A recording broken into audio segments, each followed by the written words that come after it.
जी, अस्सलाम वालेकुम नाज़रीन। मैं हूँ डॉक्टर नदीम और मैं आपको अपने YouTube channel doctor Nadeem health care पर खुश आमदीद कहता हूँ, इस उम्मीद के साथ कि आप सब खैरियत से होंगे।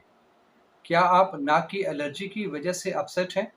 तो इसमें टेंशन लेने की कोई ज़रूरत नहीं है। होम्योपैथिक में बहुत सी अच्छी-अच्छी ऐसी मेडिसिन्स हैं जिसका इस्तेमाल करके आप इस मर्ज़ से बआसानी छुटकारा हासिल कर सकते हैं। तो सबसे पहले मैं आपको बताता हूँ कि नाक की एलर्जी की अलामात क्या होती हैं। ऐसे अफ़राद जिनको नाक में ख़ारिश होना शुरू हो जाए, ये जो नाक की एलर्जी है इसकी पहली स्टेज होती है कि नाक में हल्की-हल्की सी ख़ारिश होना शुरू हो जाती है।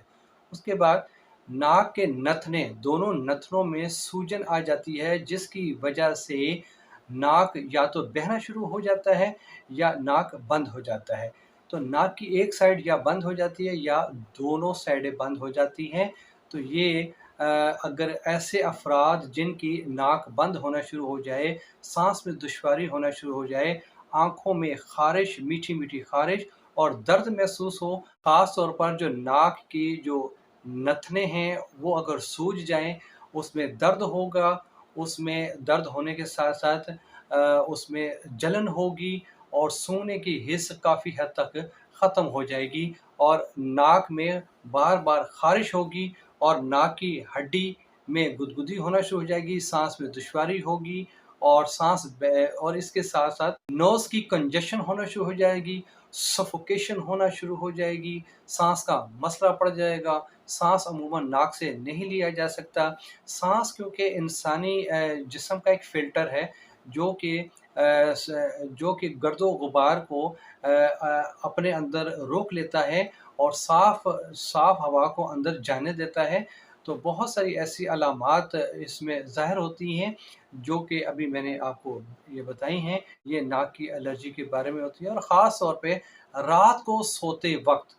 रात को सोते वक़्त नाक का बंद हो जाना और बहुत मुश्किल से साँस लिया जाता है और अमूमन इसमें खर्राटे ज़्यादा आना शुरू हो जाते हैं। तो आइए नाज़रीन मैं आपको बताऊँ कि इसमें इसकी क्या वजूहात तो मैंने अभी आपको अलामात बताई हैं और अब आपको मैं बताऊँगा वो कौन-सी ऐसी वजूहात हैं जिसकी बिना पर हमारी नाक की एलर्जी जो है वो अरूज पर हो जाती है। नंबर 1 एनवायरमेंटल इरिटेंट्स माहौल में बहुत सारी यानी हमारी जो हवा है, हवा में ऐसी चीज़ें शामिल होती हैं जो जब हम साँस लेते हैं तो साँस जब हम नाक के ज़रिए से लेते हैं तो हमारे नाक के अंदर बहुत से ऐसे लवाज़मात होते हैं जो हवा के अंदर मौजूद होते हैं, वो हमारे अंदर आकर जम जाते हैं, हमारी नाक के अंदर आके जम जाते हैं जिसकी वजह से हमारा साँस का मसला पड़ जाता है और हमें एलर्जी का अटैक होना शुरू हो जाता है। और उसके बाद ऐसे अफ़राद, ऐसे इंसान जिसमें वाइटल फ़ोर्स की वीकनेस हो जाए, हमारे अंदर दिफ़ाई निज़ाम की जो है कि वीकनेस हो जाए, तो उस वजह से हमारे अंदर एलर्जी का अटैक ज़्यादा होता है और बाज़ औक़ात जो आम तौर पर मर्द और ख़वातीन जो ख़ास तौर पे बाहर खुले माहौल में ज़्यादा काम करते हैं, उनमें ये अटैक ज़्यादा होता है क्योंकि आजकल फूलों का मौसम है और इसमें पोलन एलर्जी का बहुत इफ़ेक्ट है और अगर ये पोलन एलर्जी जो है ख़ास तौर पे क्योंकि ये फूल जो होते हैं, ये फूल जब खिलते हैं तो उसमें ज़रदाने होते हैं और ज़रदाने यानी उसके अंदर बीज होते हैं और बीज के बाद जो फूल बनते हैं उसकी खुशबू होती है और खुशबू के साथ-साथ छोटे-छोटे उसमें जो होते हैं पार्टिकल्स होते हैं, वो हवा में उड़ना शुरू हो जाते हैं जिसकी वजह से जब हम साँस लेते हैं या तो डायरेक्ट हमारे गले में जाके बैठ जाते हैं या हमारे नाक में आके बैठ जाते हैं जिसकी वजह से हमें जो है वो नाक का मसला होना शुरू हो जाता है, साँस का मसला शुरू हो जाता है। हमारी नाक जो है या तो बहना शुरू हो जाती है, छींकें आना शुरू हो जाती हैं, नज़ला ज़ुकाम अरूजों पर होता है और ये कम अज़ कम अगर हमारे 2 से 3 हफ़्ते लगते हैं, तो ये हमारा आर्ज़ी जो है, ये साइनसिस प्रॉब्लम हो सकता है और अगर ये ज़्यादा 1 से 2 महीने तक जाए, तो ये दायमी साइनसिस का शिकार हो जाते हैं और ये याद रखिएगा कि इसमें जो होता है डस्ट एलर्जी होती है। बाज़ लोगों को डस्ट जो है उससे जब वो डस्ट उनके नाक के ज़रिए से सांस के ज़रिए से हमारे अंदर जाती है तो वो छींकें आना शुरू हो जाती हैं, जिसकी वजह से उनको नज़ला, ज़ुकाम, खांसी और बुखार शुरू हो जाता है। और इसके साथ ऐसे अफराद भी हैं और मर्द और ख़वातीन हैं जिनको खुशबू से एलर्जी होती है, और ऐसे भी अफराद हैं जिनको मर्द और ख़वातीन कि जिसमें धुएँ का इस्तेमाल, यानी जब उनको धुआँ ख़ास तौर पे गाड़ियों का धुआँ हो गया, सिगरेट का धुआँ हो गया, इससे उनको एलर्जी होती है, जिसकी वजह से उनके सर में दर्द शुरू हो जाता है और सांस का मसला होता है, नज़ला, ज़ुकाम, खांसी भी होना शुरू हो जाती है। और बाज़ तो ऐसे पेशेंट होते हैं या बाज़ ऐसे अफराद होते हैं जो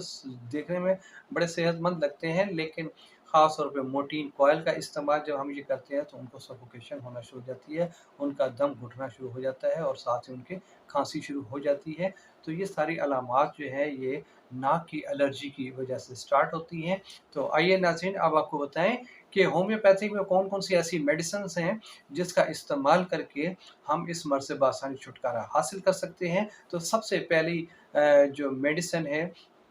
वो जर्मन की रिक्विज है, 49 नंबर है, R49, R49। इसके 10 ड्रॉप सुबह, दोपहर, शाम, नाश्ते के बाद, दोपहर खाने के बाद, रात खाने के बाद इस्तेमाल करें। इंशाअल्लाह ताला इससे काफ़ी अफाका होगा। इसके साथ साथ अगर आपको छींकें और आँखों से आंसू आना शुरू हो जाएँ तो इसमें एलम सीपा 200 में, जी हाँ, एलम सीपा 200 में लें, और इसमें आपने डायरेक्ट ये 4-4 बूंद अपनी ज़बान के अंदर डाल सकते हैं। 4 सुबह, 4 दोपहर और 4 शाम। सुबह नाश्ते से पहले, दोपहर खाने से पहले और रात खाने से पहले। तो नाज़रीन, अब आपको बताएँ वो कौन-सी ऐसी ग़िज़ाएँ हैं जिसका इस्तेमाल करके हम अपनी इम्यून सिस्टम को बहाल कर सकते हैं, अपनी वाइटल फ़ोर्स को बहाल कर सकते हैं, जिसकी वजह से हमारे अंदर जो है वो जो होती है एलर्जी होती है, उससे काफ़ी हद तक हम उसको छुटकारा हासिल कर सकते हैं। तो सबसे पहले bright color fruits for us: berries, kiwis, and sweet potatoes. Pineapple are all rich oxidants, vitamins, and minerals. Pineapple also contains enzymes that build up on the sinuses and reduce inflammation. ये याद रखिएगा